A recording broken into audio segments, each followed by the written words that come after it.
Now we're going to practice a little bit of color lifting. You can use any paintbrush that you have, but I actually have Royal Nickel actual paintbrushes that are used for color lifting. And what you do is they're two different strengths. You just wet them, dab them off on a paper towel. You've got a softer one. And what I'm going to do is right here, I want a little bit of a swoosh. Is that a word? So what I'm going to attempt is to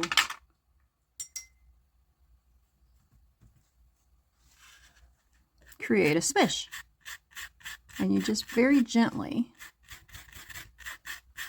moisten your paintbrush or your scrubber here. You create your swish, and then you dab it off with a paper towel. And it looks like my stiffer brush is going to work better.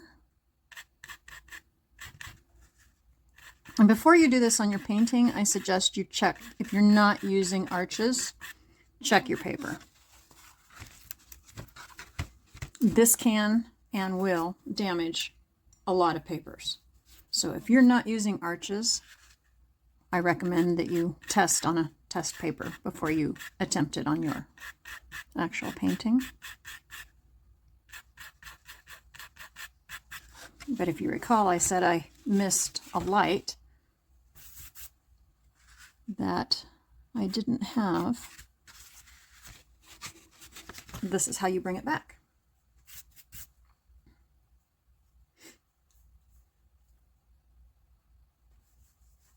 So now we've got the light coming up. We've got the dark underneath. And this is just one of many techniques that you can use in watercolor. It allows you to get a highlight.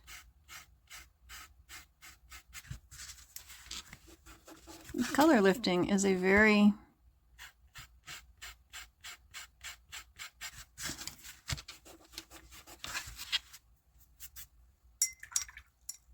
good technique.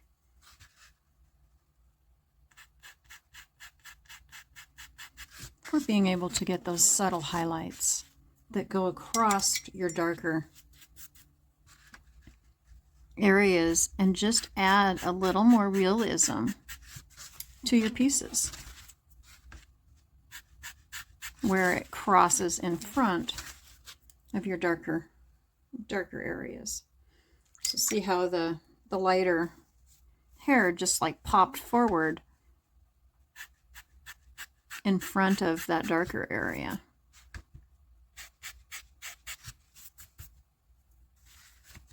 Now sometimes you can do this with a paintbrush, but I figured since I had this and I was using it to really get this one area that I knew was going to be difficult with a paintbrush, I'm just doing it all the way across here, wherever I wanted to pop out a little bit of a highlight.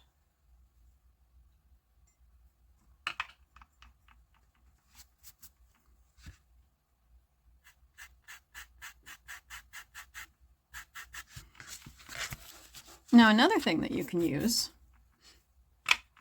is you can use bleed-proof white, which I use that as a last resort, which is Dr. Martin's pH bleed-proof white, which I don't even know where my jar is right now, so I can't show that to you. But another thing, I don't know if you've heard of being able to use it, but it's called Mr. Clean Magic Eraser. You use the original.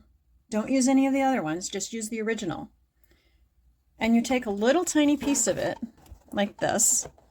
You dunk it in the water. Squeeze out the water.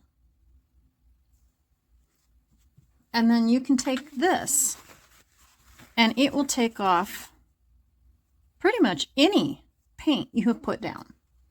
So it's used for correcting errors. It can bring it right back to the white of the paper if you so choose.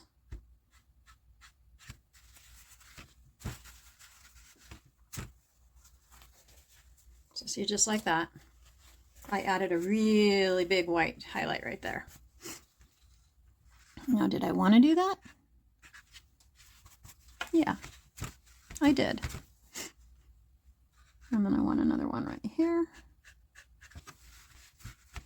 And you just do this really gentle.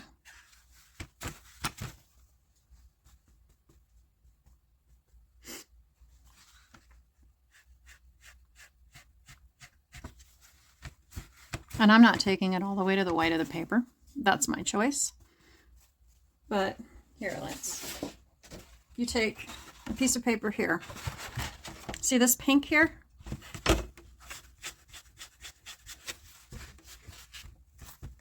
And see, it's that. You rinse it off.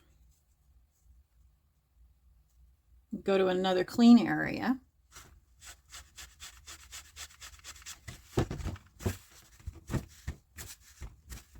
And see, it's still coming off.